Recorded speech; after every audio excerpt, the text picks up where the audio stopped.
नमस्कार. जिल्हा परिषद प्राथमिक शाळा कांटे आपल्या सर्वांचे नवीन शैक्षणिक व्हिडिओमध्ये सहर्ष स्वागत करत आहे. आज आनंदीदायी शनिवार अंतर्गत आपण विद्यार्थ्यांचा निरीक्षण शक्तीचा विकास करणारा एक खेळ खेळणार आहोत.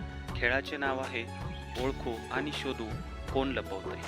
चला तर बघूया विद्यार्थी कशा प्रकारे खेळतात.